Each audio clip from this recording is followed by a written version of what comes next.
Sous la blouse, le podcast qui déshabille les scientifiques. Je m'appelle Élodie Chabrol et j'ai hâte de vous faire rencontrer des scientifiques et partir avec vous à la découverte de ces humains. On va bien sûr parler un peu de science, mais on va surtout beaucoup parler d'eux.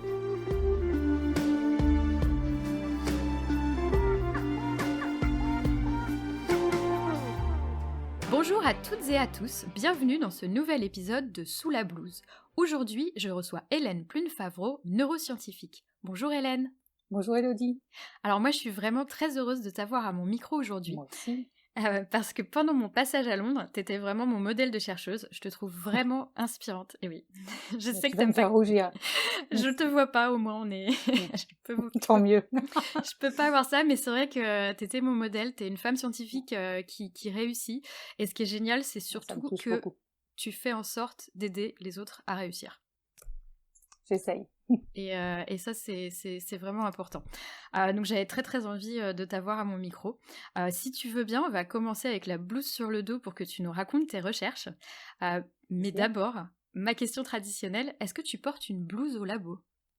Alors, je la portais un petit peu quand je faisais encore des manips, c'est-à-dire que j'aimais plutôt bien la porter, mais en fait, certainement plus parce que je suis frileuse qu'autre chose, si je suis honnête, et que je me tâche facilement. Mais sinon, je la portais de temps en temps, même assez souvent, et en fait, j'ai envie de dire, malheureusement, je ne la porte plus parce que j'adorais faire des manips et j'ai plus le temps d'en faire. Ça m'arrive encore de temps en temps, mais mes étudiants pleurent généralement quand je suis à la paillasse parce que je ne trouve rien, donc je les embête toutes les 3-4 secondes pour demander où est un tel truc, un tel, donc en fait c'est insupportable pour eux, ils préfèrent faire les expériences tout seuls. Mais donc je la porte plus malheureusement, mais je la portais un petit peu. Parce que tu es une senior scientist, c'est ça, tu es une scientifique ça. établie. On va pas dire senior, on va dire établie. Et du coup, c'est vrai que tu fais quasiment plus d'expérience. Non, j'en fais encore un petit peu. Ouais. Ça m'arrive encore au grand dam de tes étudiants. Voilà, c'est ça. Ou alors j'en fais un petit peu en fait quand il y a quelques manips. Tu sais, parfois on a une réputation vraie ou fausse d'avoir des doigts en or pour telle ou telle manip. Donc moi, va savoir pourquoi, c'est la transfection de siRNA. Alors attends, pour expliquer ce que c'est que cette manip-là, du coup, c'est en gros faire rentrer un petit morceau de code génétique dans une cellule. Voilà, pour éteindre des gènes en fait. Pour éteindre des gènes, et on te dit, si on éteint un gène ou une molécule en particulier, quel va être l'effet sur la cellule ?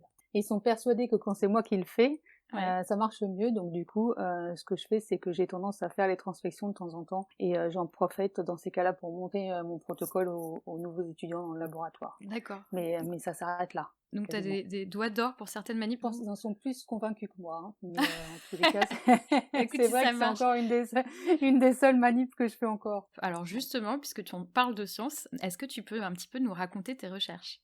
Oui, alors je travaille moi sur les maladies neurodégénératives en particulier, plus particulièrement, mais pas seulement la maladie de Parkinson. Ouais. Donc la maladie de Parkinson, en fait, elle se caractérise par la mort d'un type particulier de cellules nerveuses, qu'on appelle aussi les neurones. Et ces neurones, ce sont les neurones qui sécrètent la dopamine, donc on appelle les neurones dopaminergiques. Ils sont situés dans une toute petite région du cerveau qu'on appelle la substantoire.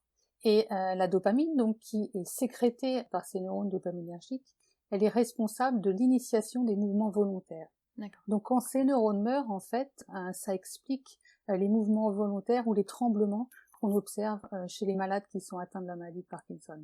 D'accord. Il n'y a pas de traitement, malheureusement, pas de traitement curatif pour la maladie de Parkinson. Par contre, on arrive à compenser, avec certains effets secondaires, mais on arrive à compenser ce déficit en dopamine, et donc du coup, on arrive à atténuer certains de ces symptômes, certains de ces tremblements. Mais la maladie, elle, malheureusement, en souterrain, elle continue à progresser. Donc vraiment, il y a un besoin urgent, évidemment, de trouver des traitements pour la maladie de Parkinson, comme pour toutes les autres maladies neurodégénératives, d'ailleurs, c'est la même chose. Et pour traiter, ce qu'il faut faire, c'est comprendre la cause, comprendre les causes et comprendre pourquoi ces neurones dopaminergiques et pas d'autres, et comprendre comment ces neurones dopaminergiques meurent en fait. D'accord. Une des causes, on le sait, en fait, elle vient de ce qu'on appelle les mitochondries. Et les mitochondries, dans les cellules, c'est comme les centrales électriques. Ouais. Donc en fait, elles produisent l'énergie, et il se trouve que 20%, ce qui est énorme, de l'énergie qu'on produit, que notre corps produit, elle est consommée par le cerveau. Donc évidemment, ces mitochondries, elles sont très importantes pour ces centrales électriques, pour toutes les cellules de notre corps, mais en particulier pour les cellules du cerveau, pour les neurones et pour les neurones dopaminergiques. Donc moi, vraiment, ce que j'essaye de comprendre, c'est comment est-ce que ces mitochondries fonctionnent, mais aussi, ce qui est important de dire, c'est qu'elles sont très importantes, mais que quand elles deviennent abîmées, on va dire, ces mitochondries, elles deviennent extrêmement toxiques pour les neurones dopaminergiques en particulier. Et donc, il y a un système de tri des déchets, un petit peu, c'est ça, un système de tri dans notre cerveau, dans notre corps, qui va permettre de garder ces mitochondries qui sont saines, qui sont très utiles, comme j'ai dit, parce qu'elles permettent de produire toute cette énergie qui est nécessaire au cerveau, mais qui va aussi permettre d'éliminer à l'inverse les mitochondries qui sont abîmées et qui, elles, sont potentiellement toxiques pour notre cerveau. Donc je travaille sur ce mécanisme de tri, en fait. Tri des déchets. Comment est-ce que je garde les mitochondries qui sont en forme, et comment est-ce que j'élimine les mitochondries qui sont abîmées et donc toxiques. Donc voilà sur quoi je travaille. Merci beaucoup pour cette explication vraiment très claire de tes recherches. Si ça te va, je te propose d'enlever la blouse pour nous parler un petit peu de toi. Avec plaisir. C'est parti. Alors, moi j'ai envie que tu me racontes un petit peu ton parcours, parce que je sais qu'il s'est passé plein de choses, et que tu nous dises aussi si les neurosciences et ce que tu fais, la maladie de Parkinson, c'est quelque chose sur lequel tu as toujours voulu travailler, ou c'est quelque chose qui est venu au fur et à mesure au final. Ben non, c'est pas du tout, peut-être de décevoir quelque chose sur lequel j'avais l'intention de travailler. C'est même, j'ai envie de dire, complètement le hasard, ou plus que le hasard, les opportunités de la vie peut-être. Ouais. Donc en fait, pour te résumer mon parcours, déjà moi j'ai été élevée une grande partie de mon enfance en Afrique. En fait. Ouais. Donc j'étais entre l'Afrique et la France, mais surtout en Afrique. Dans quel pays en Afrique ? Donc au Burundi, au Togo, Tunisie, au Niger. Je suis revenue en France 4 ans entre-temps, puis repartie en Afrique. Mes parents étaient enseignants en fait. D'accord. Là-bas. Je suis revenue pour la terminale, pour passer mon bac en France. Sur ce, en terminale, et même déjà avant, en fait, ce que j'avais envie de faire au départ, c'était faire vétérinaire. J'ai une grande passion pour les animaux, que j'ai toujours d'ailleurs, que j'ai depuis l'Afrique certainement, mais que j'ai toujours eu, et que j'ai toujours, mon idole restant David Attenborough, pour ceux qui le connaissent. Quand on habite en Angleterre, c'est un des grands noms. David Attenborough, qui est commentateur de documentaires, hein. Tout à fait, qui fait tous ces documentaires animaliers pour la BBC, qui sont absolument fabuleux pour ceux qui nous écoutent et qui ne les ont pas vus. C'est juste, voilà. Je passerai des heures à l'écouter. Des fois, on m'a demandé, tu gagnais la chance de pouvoir passer un dîner avec la personne que tu veux. Pour moi, ce serait sans hésiter, je passerai un dîner avec David Attenborough pour écouter toutes ces histoires sur les animaux. Mais bref, donc je voulais faire vétérinaire. Ouais. Et donc je suis allée passer 2 semaines chez un vétérinaire en ville, en France. Et en fait, j'ai été un petit peu déçue, en ce sens que j'étais un petit peu utopiste, et moi je me voyais plutôt vétérinaire dans les grands parcs animaliers en Afrique, ou à la rigueur peut-être dans un zoo. Et en fait, en ville, ça me tentait moins. Après avoir réfléchi, j'ai décidé de faire médecine. D'accord, donc c'est vétérinaire, mais pour un autre type d'animal. Oui, c'est ça, et donc voilà, tout à fait. Et c'est vrai que là, j'avais plutôt dans l'idée, toujours peut-être en lien à l'Afrique, de me dire peut-être est-ce que je ferais Médecins sans frontières, par exemple. C'est quelque chose qui m'aurait attiré. Et le numerus clausus à l'époque, donc je l'ai raté de très peu, je dois dire, mais je l'ai raté. Ça, le numerus clausus, c'était c'est d'ailleurs... Oui, c'était un nombre, à mon époque, je me rappelle, on était à peu près 700 et ils en prenaient, je crois que c'est 68 ou 70. Ouais. J'ai dû arriver 75 pour un truc comme ça. Ouais. Donc du coup, c'est vrai que j'ai été... j'avoue que j'ai pris dur. Ouais. Mais en fait, très rapidement, j'ai pu intégrer une 2e année de biologie en faculté. Et je me suis passionnée pour la recherche, en fait. Passionnée pour la recherche, en particulier en biologie. Donc du coup, là, j'ai fait un DUG. Ouais. Qui est maintenant... Ouais, voilà. C'est quoi maintenant ? Maintenant, c'est licence, donc licence 1 et 2, parce que le doc, c'était 2 ans. Et après, il y avait une année de licence, donc c'est en gros L1, L2, quoi. Ouais. D'accord. Donc après, j'ai fait un doc à l'université de Poitiers, une licence... Non, un DUG, pardon, à l'université. Un DUG et une licence à l'université d'Angers, une maîtrise à l'université de Poitiers en faisant mon stage à Angers. Et là, j'ai enchaîné sur une thèse, en fait, à l'INSERM à Angers. Et je travaillais sur les cytokines de la famille de l'interleukine 6, donc sans aller dans les détails, plutôt de l'immuno, en fait. Et puis, à la fin de ma thèse, j'avais bien publié, mais j'avais en fait envie d'apprendre quelque chose de nouveau. Et donc, j'ai décidé de changer un petit peu de thématique. Ouais. J'ai postulé moi-même, en fait, sans répondre nécessairement à des offres d'emploi, donc j'y suis allée au culot, et j'ai postulé dans 3-4 laboratoires en Angleterre, j'ai eu la chance d'avoir le choix, et j'ai choisi d'aller au Cancer Research UK à Londres, travailler sur le cancer. Toujours pas la neuro. Toujours pas la neuro, j'étais vraiment sur le cancer. Et là, après quelques mois, en fait, je me suis rapidement rendu compte que je travaillais plus sur la maladie de Parkinson. Donc j'avais commencé à travailler sur le cancer, mais sur les mitochondries dont je parlais tout à l'heure, ces centrales électriques dans les cellules, et je me suis rendu compte que je travaillais plus sur la maladie de Parkinson que je ne travaillais sur le cancer. Comme ça marchait bien, et que je dois dire que j'avais vraiment un boss extraordinaire, il m'a laissé travailler sur mon projet. Donc j'ai fait 4 ans et demi, je pense, de postdoc. Et là, pareil, mon idée en arrivant à Londres, c'était tu vas passer 2-3 ans, en fait, à Londres. Tu vas ensuite revenir en France, passer les concours, etc. Je me suis plu à Londres. Surtout, j'ai une passion pour la recherche et j'ai trouvé que le postdoc, c'était certainement pour moi, le plus chouette moment, j'ai trouvé, parce qu'on n'a pas la thèse à écrire, parce qu'on n'est pas encore à rechercher des demandes de financement, ou en tous les cas, au début, on se tracasse pas encore trop de ce qu'on va faire après, etc. On peut juste profiter, on peut juste faire notre recherche. Ouais, je suis d'accord avec toi. Alors, le postdoc, pour ceux qui sont pas familiers, c'est le passage, en fait, entre la thèse, avant d'avoir un poste permanent ou d'avoir un poste de chercheur, en fait. Et ça peut durer 2 ans, comme ça peut durer beaucoup plus. Et effectivement, moi, j'ai adoré ma période de postdoc, parce que c'est vrai que on fait plein de choses, c'est hyper enrichissant en recherche. On a plus d'autonomie parce qu'on a appris forcément de la thèse. Du coup, c'est là où t'as commencé à travailler sur la neuro. Je me suis retrouvée à travailler un petit peu sur la maladie de Parkinson, je me suis plu à Londres, et à la fin, donc j'ai fait un postdoc, j'en ai fait qu'un, déjà, je dois dire, que beaucoup de gens en font plusieurs. Donc j'en ai fait qu'un de 4 ans et demi, par contre, et à la fin de mon postdoc, je me dis, qu'est-ce que je fais?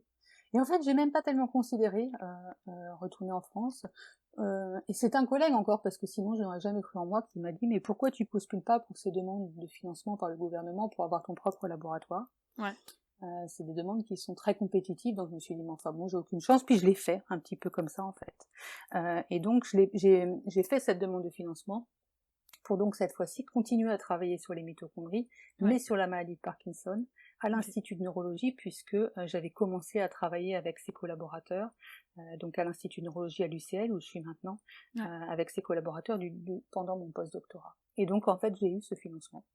Et donc du coup, après un oral assez impressionnant, c'était sans doute mieux que je sois pas tellement au courant de ce qui allait m'arriver. C'était assez intimidant, mais en même temps j'ai beaucoup appris. Et donc je me suis retrouvée en fait à commencer mon laboratoire après, donc on va dire 4 ans et demi, 5 ans, même pas 5 ans de postdoc. Ça c'était en 2007. C'était assez rapide, hein? Ouais, donc du coup c'était assez rapide.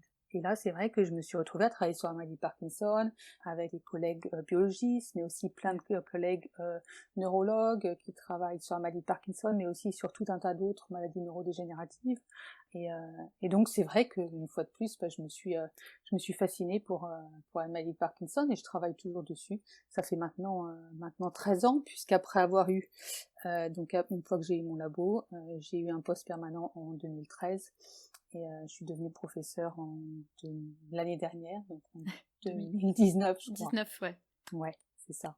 Donc voilà, un parcours que j'avais honnêtement, pas du tout planifié au départ, quoi. Ouais, c'est ça, c'est des heureux hasards. Pourquoi Londres? Comment t'as choisi Londres pour ton postdoc? En fait, d'une part, j'avais envie de maîtriser l'anglais. Donc c'est vrai que maintenant, je maîtrise quand même pas trop mal l'anglais. Je suis devenue britannique il y a même 1 mois, mais par contre, j'ai toujours un accent à tirer au couteau, c'est une horreur. En ce moment là, comme il faut avec le Covid, il faut enregistrer à l'avance, tu sais, nos cours, etc. Et donc après, il faut se réécouter. À chaque fois, c'est une torture. Mais donc, si tu veux, j'avais envie d'apprendre l'anglais. Et j'avais envie de changer de pays parce que je trouve que c'est important quand on fait de la recherche, mais c'est certainement valable pour beaucoup, si ce n'est la majorité des boulots. C'est-à-dire que je trouve ça intéressant, important de travailler dans un monde différent, de voir une différente façon de travailler, etc. Et comme j'ai dit, j'ai été élevée en Afrique, j'ai été habituée à bouger. Moi, donc, je pense, pour moi, c'est presque plus intimidant de me dire que si on me disait là maintenant, tu le sais d'avance, tu vas passer les 20 prochaines années à Londres, je serais terrorisée en fait. Donc, alors que l'idée de bouger, ça n'a pas forcément été pour moi une peur, mais au contraire ouais, plus une envie et envie de découvrir une façon différente de travailler. En plus, pour tout dire, c'était une période de ma vie qui n'était pas très facile sur le plan personnel, et Ouais, j'avais donc envie en plus de changer. ouais, Donc de voilà. changer, de Et je me partir. suis dit Londres parce que en fait, c'est vrai, il y avait l'Eurostar, pas depuis si longtemps. C'était simple, c'était l'Angleterre, c'était l'Europe à l'époque. Malheureusement, Ouais, ça n'est plus. Et donc c'était l'Europe, et donc je me suis dit c'est l'étranger, mais en même temps je suis pas non plus trop loin de ma famille, hein, parce que ouais. c'est vrai que je suis très famille quand même, donc je peux quand même revenir en France voir ma famille, mes amis quand j'en ai envie, donc c'était un bon compromis. Et puis je savais que la recherche était assez compétitive à Londres aussi. Oui, je Donc pense qu'effectivement, à Londres, c'est peut-être un peu plus facile qu'en France. oui, bah, on va voir là comment, encore On une va fois, voir hein, on va voir avec le comment avec le Brexit et Brexit, on compagnie. va voir, hein.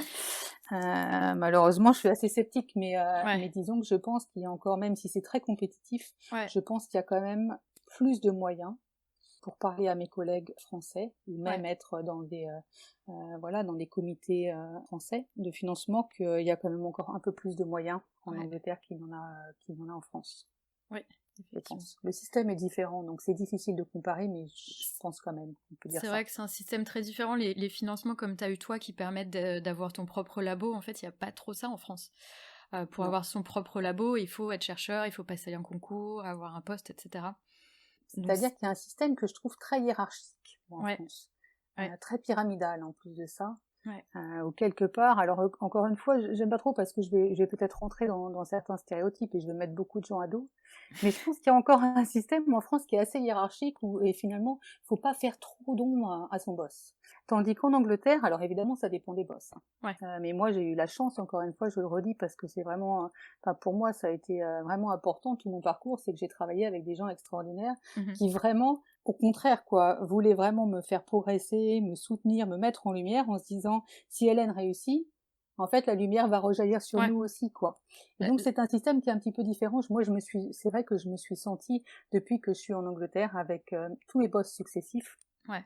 très, très soutenus. Alors j'ai l'impression qu'en plus, tu as eu un peu de chance. Mais ça, je pense que j'ai eu de la chance, oui, c'est vrai. Et tous, en fait, je suis en contact avec tous encore. Ça Ouais, a été majoritairement des hommes, mais maintenant, ma chef de département, par exemple, est une femme, ouais. qui est extraordinaire aussi. Et c'est vrai, du coup, ça a été des moteurs.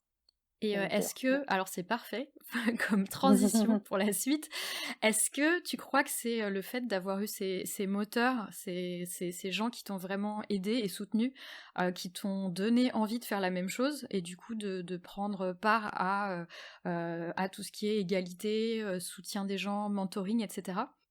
Bah, oui, bah oui, parce que d'une part, je pense que de toutes les façons, je ne serais pas là sans eux. Comme j'ai dit, Ouais, je pense que sans eux, j'aurais jamais eu la confiance ouais, de faire tout ce que j'ai fait. C'est eux en fait qui m'ont fait réaliser que j'en avais le potentiel.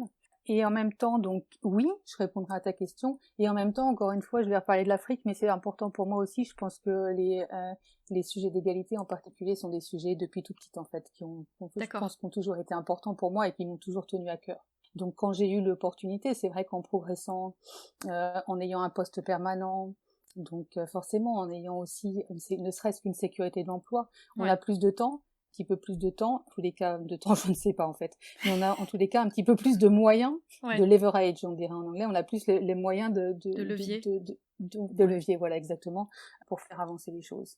Et donc c'est vrai que moi, là, étant maintenant professeur, et en plus c'est vrai pendant cette crise-là du Covid en particulier, bon je travaillais sur les problèmes d'égalité entre hommes ouais. et femmes en particulier depuis longtemps, hein, depuis Oui, 7 ou 8 ans. c'est ce que j'allais dire. Ça, c'est pas nouveau, effectivement. Non, ça c'est pas nouveau. Bah, de toutes les façons, encore une fois, c'est toujours des problèmes auxquels j'ai été sensible. Et puis donc j'ai eu l'occasion de travailler là-dessus, donc c'est vrai que je me suis pas mal investie. Et Ouais, là, pendant la crise du Covid, en fait, j'ai eu l'occasion de prendre un poste à responsabilité sur les inégalités en général, donc pas seulement sur les inégalités de sexe, mais aussi sur toutes sortes d'inégalités, je veux dire milieu social, couleur de peau, religion, sexualité, etc., etc.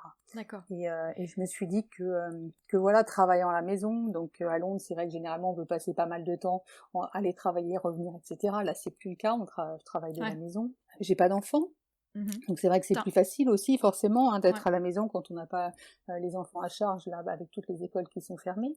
Je fais de l'enseignement évidemment, mais j'en fais pas non plus énormément par rapport à beaucoup de collègues, c'est-à-dire que moi la majorité de mon temps c'est de la recherche.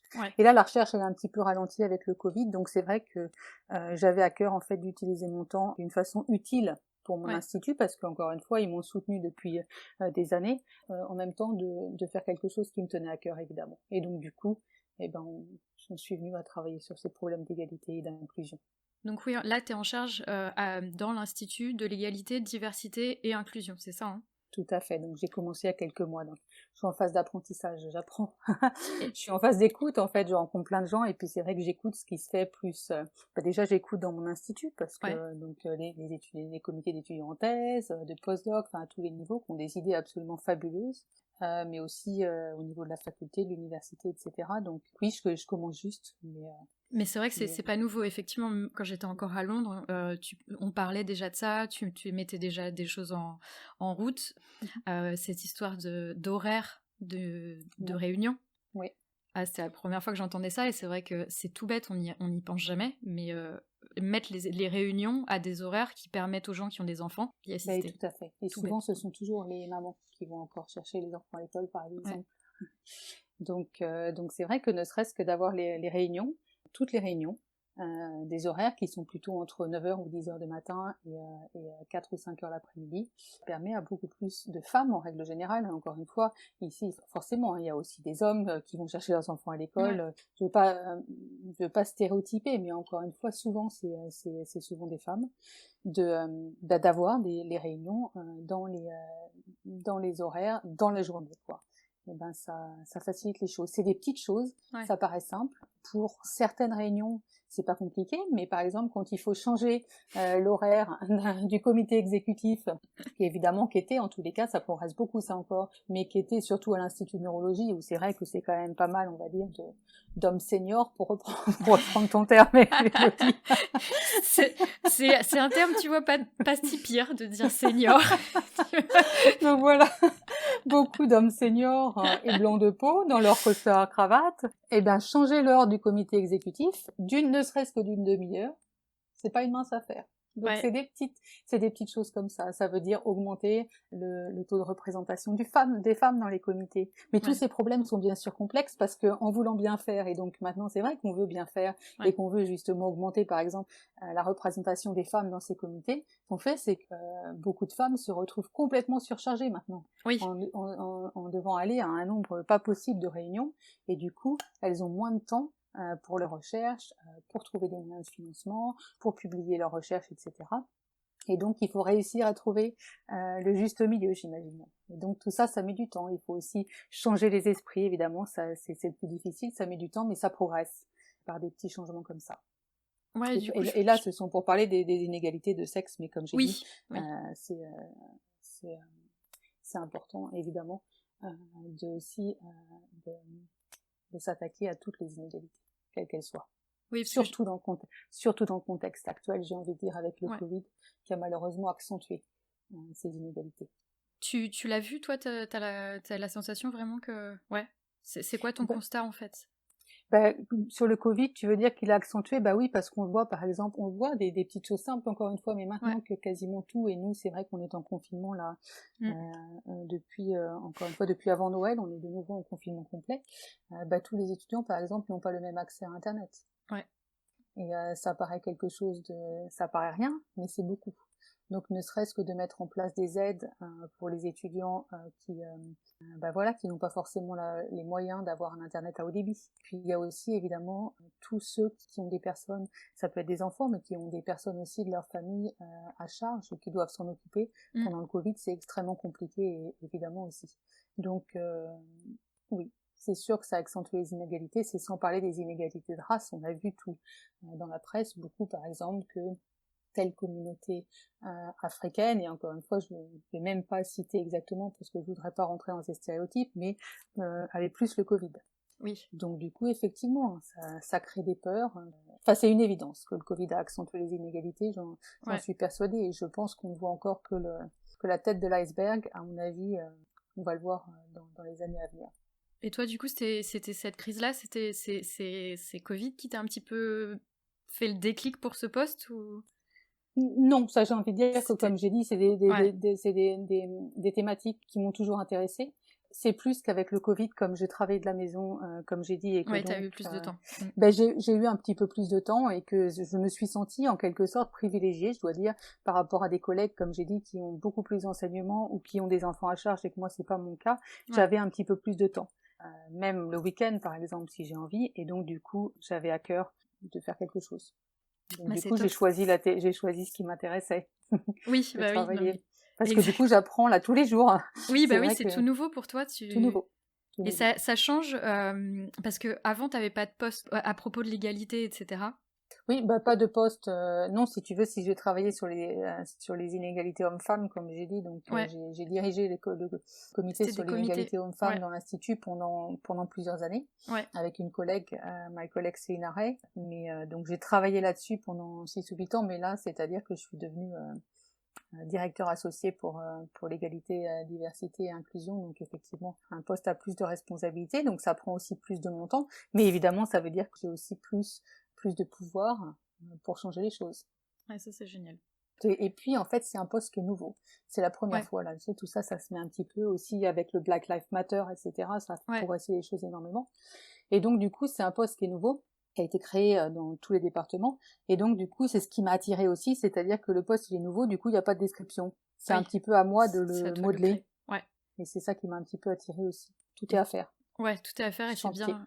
Ouais, c'est un gros chantier et c'est en continuité parfaite avec ce que tu faisais avant au final. Et avec ce que tu as toujours fait en fait. Voilà, mais c'est chouette de voir une scientifique qui réussit et qui essaye de tirer tout le monde vers l'avant. Comme tu me disais la dernière fois, c'est pas par exemple tes étudiants en thèse qui n'ont pas envie de continuer pour un postdoc.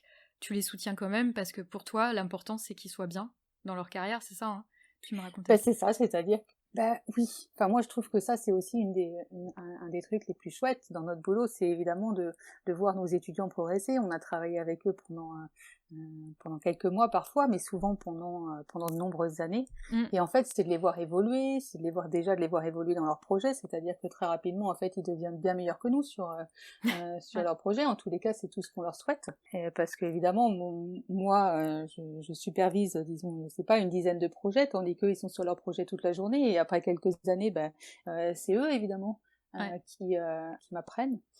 Et après, c'est vrai que c'est de les voir évoluer, quoi. Et c'est vrai que Ouais. parfois, j'ai des étudiants qui sont venus, par exemple, après la thèse, ou parfois qui n'ont même pas trop osé venir me voir et qui m'ont envoyé un email et qui m'ont dit Hélène, tu vas être très très déçue.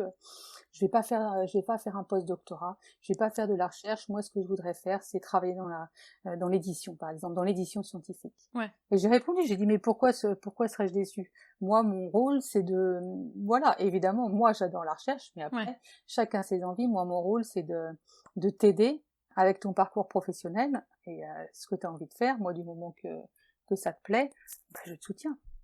Donc c'est vrai que ça c'est un des trucs les plus chouettes dans notre carrière, enfin dans notre boulot. Moi, je trouve, c'est de voir nos étudiants progresser et de garder des contacts avec eux après. Donc certains sont devenus chefs de labo, Ouais. certains travaillent dans l'édition, comme j'ai Ouais. dit, certains partent travailler plus dans des charities, tu vois, Ouais. certains dans l'industrie ou biotech, enfin Un peu vraiment un partout, petit quoi. peu tout. Ouais, ouais. Bon, bah top. Alors écoute, on est bientôt à la fin de ce podcast, mais j'ai envie de savoir, qu'est-ce que tu fais quand tu ne travailles pas sur ni les neurosciences, donc ni la recherche, ni ce poste d'égalité et d'inclusion à UCL? Qu'est-ce que tu fais? Bah, déjà, je passe du temps avec mon chat. On a eu un petit chat. Choupette! C'est ça. Voilà, c'est Choupette. Je sais bien, je le connais parce que toi aussi, qui est tout aussi gaga de ton chat plume que moi. Donc, Tout à fait. On a eu Choupette pendant le premier confinement. Donc voilà, Choupette fait beaucoup de conneries, mais il me prend aussi beaucoup de mon temps parce que je suis complètement gaga. En ce moment, Euh, il est dans sa phase mangeage de plantes, non? oui, c'est ça. Donc Ouais. là, il mange les plantes, bon, un peu tout, de toute façon. Il a toujours une connerie d'avance. Donc il n'y a pas de problème. Et donc voilà, c'est aussi la mascotte du labo parce que du coup, on avait les réunions sur Zoom, tu sais bien, Ah bah on a dit, oui, il faut bien faire Zoom apéro, Pictionary sur Zoom ou quoi. Donc tout le monde réclamait Choupette. Donc Choupette est devenue la mascotte du labo aussi. la classe. Donc je passe du temps avec mon chat. Sinon, je me balade beaucoup et encore plus, je fais beaucoup de courses à pied. Ouais, Donc j'adore ça et donc du coup en fait j'avais un petit peu arrêté Ouais. Et depuis le confinement, je m'y suis remis en fait à fond, quoi. J'adore. Et c'est vrai que du coup, je connais Londres là comme ma poche. Ouais, tu passes beaucoup J'ai de temps à courir. profité, en plus j'ai profité du confinement parce que c'est vrai qu'il y avait tellement peu de personnes dehors que j'avais l'impression, j'habite pas très loin de la City en plus, donc du coup c'est Ouais. vrai que la City, quand Ça doit être voilà, impressionnant, ouais. c'est vide. Et donc du coup c'est vrai que je vais me balader, donc du coup je mets des podcasts, tu vois, j'ai écouté tes podcasts sous la blouse d'ailleurs en courant que je recommande à tout le monde, j'ai écouté les 2 premiers épisodes jusqu'à présent. J'écoute des podcasts ou alors j'écoute de la musique et puis en même temps, justement je pense à mes projets ou je passe par tous les parcs de Londres. Il y a le zoo de Londres Ouais. à Regent's Park. Donc quand on passe le matin, on voit les girafes. C'est mon petit plaisir. Excellent. Ouais, chaque fois je passe et je vois les girafes. Cool. Voilà, c'est ma journée est faite, quoi. C'est déjà j'ai un sourire sur le visage. Ou alors les pélicans à St James Park, les perruches, tu vois. Ah ouais, les perruches à Kensington Garden ou à Hyde Park. Enfin bref, c'est les petits plaisirs comme ça, surtout dans les périodes de confinement comme ça. Voilà, des petits plaisirs. Puis du coup après, c'est vrai que je fais du pilates aussi généralement. Ouais. Et attends, Ça me alors, détend. tu cours juste pour le plaisir ou t'as déjà fait des marathons, des semis, des trucs comme ça? J'ai déjà fait un semi. Ouais. J'ai bien aimé un Bravo. semi à Paris. Ouais. J'ai bien aimé et ensuite j'ai fait un marathon à Édimbourg. Et là, Ouais. c'était l'horreur.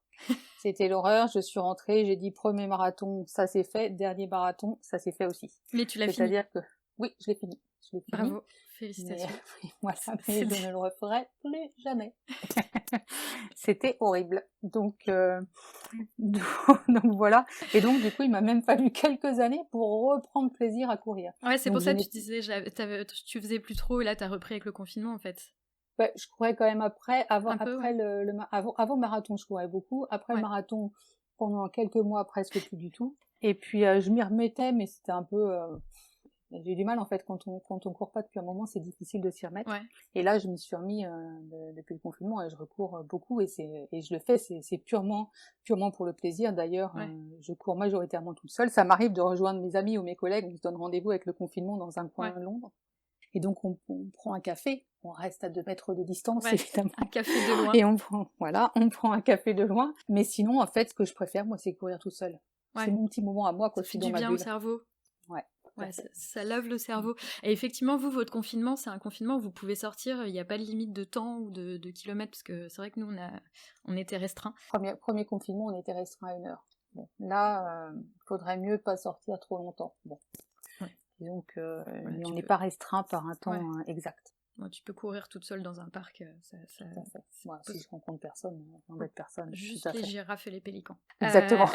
Et alors, est-ce que tu fais d'autres choses à part donc le chat et la course à pied? Qu'est-ce que je fais d'autre? Bon, là, ça, c'est pas en ce moment. J'adore le shopping. Elodie, j'adore le shopping. je dois l'avouer. Exactement, faut que je me confesse. C'est-à-dire que j'adore le shopping. Donc là, non plus, ça, c'est pas facile pendant le confinement. Non, j'imagine. Mais c'est vrai que j'adore ça. J'ai toujours adoré la mode et tout. C'est ça.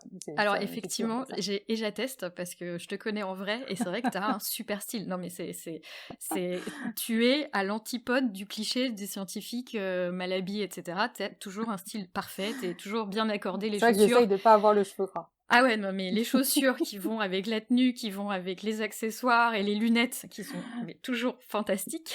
Mais j'ai sorti tout. Ah ouais, non, mais c'est magique. Effectivement, t'as vraiment, on sent que t'aimes le shopping et il te le rend bien, j'ai envie de dire. C'est vrai, ça. C'est gentil. Et écoute, on arrive à la fin de ce podcast. On s'est raconté. C'était un plaisir, c'est passé là. Plein de choses comme ça. Super rapidement. Est-ce que t'as un mot de la fin ou quelque chose que t'aurais envie de dire à tout le monde avant qu'on finisse? Oui, j'ai envie. Du coup, je vais finir aussi j'ai envie de finir sur l'égalité forcément, puisque ça a été un petit peu la thématique et qu'effectivement c'est important. Et j'ai envie de dire que l'égalité, ça veut pas forcément dire le même traitement pour tout le monde. Ça veut dire justement qu'il faut savoir aider les bonnes personnes au bon moment et donner à tout le monde les mêmes chances de réussir. Ce serait peut-être ça mon mot de la fin, et mon autre mot de la fin, ce serait que c'est bien d'avoir une... Ça, tu me connais, on m'arrête plus. C'est clair. Dans mon 10e mot de la fin. 10e mot de la fin, c'est de croire en vous. Et c'est bien d'avoir un plan de carrière en tête, mais c'est aussi bien des fois saisir les opportunités quand elles viennent, et que parfois les plus belles opportunités, c'est celles qu'on n'a pas vu venir. Ouais, et je pense que tu en es l'image parfaite. Ouais, je sais pas, mais en tous les cas, c'est vrai que oui, saisir les opportunités, c'est-à-dire vraiment garder les yeux ouverts, pas avoir d'œillères, et voilà, et se lancer quoi, quand on en a envie. Super. Ça vaut le coup. Écoute, merci pour ces 2 mots de la fin qui étaient Merci vraiment à toi, Élodie. très inspirants. Merci Hélène, et je vais mettre dans la description les liens pour le compte Insta de Choupette quand même, et puis et puis les liens où les gens peuvent soit contacter le labo, le Twitter du labo, soit toi, mais je mettrai dans la description tous les liens pour te contacter si les gens... Ce sera plutôt le Twitter du labo, parce que voilà. moi je suis pas encore bien au point sur Twitter. Et Choupette ne répond pas encore. Choupette ne répond pas encore sur Instagram. Ça va venir. Il est très très intelligent. Mais il fait déjà des high five, c'était le truc que je voulais dire. C'est assez fantastique. Le chat fait des high five. Moi, j'ai hâte de voir ce que tu vas lui apprendre les mois prochains. La prochaine fois. Exactement. Bon, en tout cas, merci Hélène d'avoir accepté. Merci à toi, Élodie. C'était vraiment un plaisir. À bientôt. À bientôt. Voilà, ça y est, c'est tout pour cet épisode de Sous la blouse. J'espère que vous l'avez apprécié. N'hésitez pas à le noter sur votre plateforme de podcast préférée et à le partager. En attendant, vous pouvez me retrouver sur Twitter @soulablouse, et sinon, à très bientôt pour un prochain épisode.